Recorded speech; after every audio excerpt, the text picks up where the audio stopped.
Welcome back sa aking YouTube channel. So, ayun nga guys, nagkukwento ko lang kasi nga dumating na yung mga amo ko galing Japan. Nagbakasyon sila ng isang linggo, di ba? So, yun lang yung nakakatuwa kasi pagdating, syempre may pasalubong ako. Coin purse yung pasalubong nila sa akin. Tapos, nakakatuwa lang kasi, alam mo yun, wala silang sinasabi, wala kang marinig na kung ano-ano, na, or mali mo dyan sa bahay, wala. Kaya yun, natutuwa lang ako. Tsaka hindi ka mahihirapan guys pagdating nila. Kasi pinasundo nila ako. Sabi, baba daw ako sa ground floor kasi nag-taxi lang sila eh. Tapos, din nung dumating na, ang nakakatuwa doon kasi hindi yung dala yung inuna ko. Di nasa loob, unang bumaba si sir. Tapos, bumaba na yung panganay. Tapos yung alaga ko yung sunod. Tapos last, si ma'am. Madaming dala sa likod. Sabi ni sir, tulungan ko daw si ma'am. Kasi madami din bag sa loob eh. Tulungan ko daw. Ang nangyari nga, nagtalon na sa akin yung alaga ko. Nagyakap na sa akin yung alaga, tumalon, nagpakarga. So, parang naano yung attention ko doon. Diyos ko, parang nakalimutan ko na. Nainutusan pala ako yung mga dala nila. Pinabayaan ko. Ay, nag-enjoy kami ng alaga ko. Ay, ganyan. Tapos, imbis na magalit sila, deadman na lang. Alam mo sila yung nagdala ng mga dala. Kami, nag-holding hands lang kami ng alaga ko. Nag-holding hands lang kami, nagpasok sa loob hanggang sa elevator sa building. Tapos, sabi ni sir, tulungan mo si ma'am mo. Sabi niya, kasi daming bitbit ni ma'am. Ang bigat pa naman. Mga damit, 2 bag na malalaki. Yun yung maganda kay ma'am kasi hindi talaga siya maarte, guys.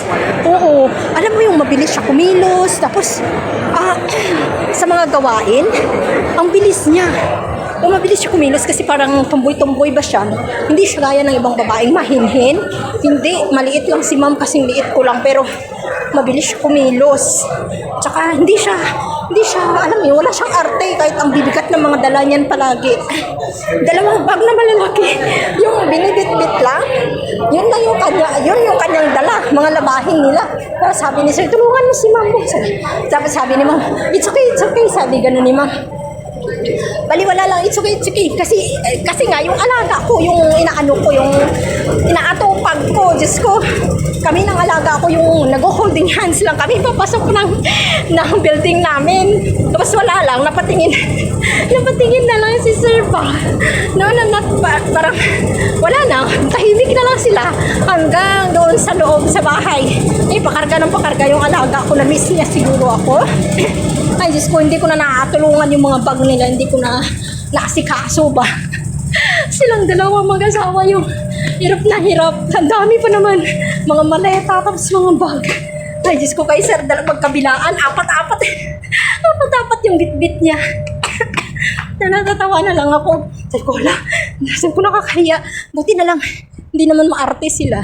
Tsaka, wala silang reklamo.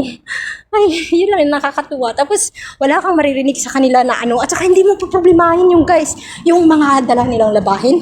Hindi ka problema. Alam mo kung bakit? Sila yung mag-aasikaso niyan. Yung mga laman ng maleta, lahat. Aasikasuhin nila yan mag-asawa. Tapos lahat ng mga damit ng mga labahin, yan, isi-separate na yan nila. Tapos, ikaw na lang yung sisipirit sa kung kanino yung damit, ganyan. Tapos, yung labahin, yun lang nga lang yung problema. Diyos ko, Thailand sila dumating nung Lunes. Hanggang ngayon, ang dami ko pang labahin. Kasi, di ba yung washing, kasama na yung dry na din. Ay, hindi naman, kasi yung sa dry, magda3 oras bago mo siya madry, di ba? Ay, ayun. Hanggang ngayon, di pa ako tapos maglaba, guys. Ang dami ko pang labahin. Tapos wala kang mapaproblemahin sa kanila kasi yung mga bago nilang damit na mga pinagbibili nila, may mga tag price pa yan, di ba? Tapos may mga kung ano pang nakalagay na tag. Ayun, alam ang ginagawa niya ni sir, pinagtatanggal niya na yan. Oo, pinagtatsagaan niya yan, isa-isahin tanggal, tapos i-explain sa'yo na labahan ganito. Hindi ka na mahihirapan as in. Kasi sila na talaga nag-aasikaso pati yung mga kalat, yung mga basura, mga dala nila, mga kalat na wala kang problemahin talaga. Kasi, na yan, ano na nila, sila na nag-aasikaso. Asikasuhin mo na lang yung laba. Yun lang talaga. Yun yung maganda dito kasi, pero yun nga lang, gabi ka na matatapos kasi yung gagawin mo, yung maleta lang, yun, yung lilinisin. Pupunasan mo yan. Tapos, may bawa, may mga hugasin, no? Sasabihin yan, to, bukas na hugasan, ganyan. Ganyan sila, hindi sila maarte. Kaya, yun lang ang nagustuhan ko dito. Kasi kahit sa pag-i-impake, hindi sila nagpapatulong. Ilalabas mo lang yan, lagay mo lang yan sa kama nila. Pero pagkatapos niyan, wala na. Okay na. Sila na mag-aasikaso niyan lahat. Ganun yung maganda dito. Yun yung sa mga amo ko. At saka, kahit nilak nila yung kwarto nila, no, nung umalis, ay, Diyos ko, ang dumi-dumi. Yan, dead na lang yun sa kanila. Baliwala. Hindi kanila sasabihan na, linisin mo yan, maglinis ka ng ganito, linisin mo. Wala. Ikaw na lang bahala, guys. Kung tatamarin ka, walang problema. Kung yung linis, hindi sila maarte sa linis. Si Sir lang, yung kusina talaga. Yun talaga yung inaasikaso ko palagi kasi sa kusina, lagi kasi sa kusina nagche-check si Sir, ganyan. Tsaka yung sa garbage, sa mga basurahan, ganyan. Kaya yun lang pinagtutuunan ko ng paglilinis talaga. Pero sa mga sala, mga ali-alikabok dyan, hindi sila maarte. Yun lang talaga yung pinagpapasalamat ko. At wala ka talagang maano sa kanila, masabi. Kasi alam naman nila kasing hindi ko kaya yung ako lang mag-isa na anuhin yung trabaho, di ba? Kaya hindi ko talaga lahat malilinis kasi lalo pag dyan yung dalawang alaga ko, hindi ka talaga makagawa ng tuloy-tuloy.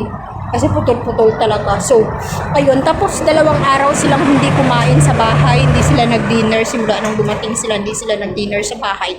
So, ayun. Ako. Kasi hindi ko naman talaga kakayanin. At saka namamalengke pa ako kasi walang pagkain, di ba? Isang linggo. Kaya yan. Nag-dinner sila sa labas 2 beses. So, ngayong araw lang, February 25, yun, Miyerkules yun. Dito sila kakain mamaya. So, mamayang gabi. So, magpe-prepare ako. Magsusundo ako ngayon sa panganay na alaga ko. Chinese class. Class 12. So, kakain din naman sila sa labas ng lolo niya. So, ako hindi pa ako nakakain. Hindi pa ako nakaluto ng ano. Kasi, nagpunta pa ako ng Aeon. Bumili ako ng mga prutas. Kasi, every Wednesday sale sa Aeon. So, ayun na. Ayun lang. Nakikwento ko lang. Kasi, talaga maganda talaga dito yung experience ko sa Hong Kong. Yan guys, thank you so much for watching always sa aking YouTube channel. God bless sa atin.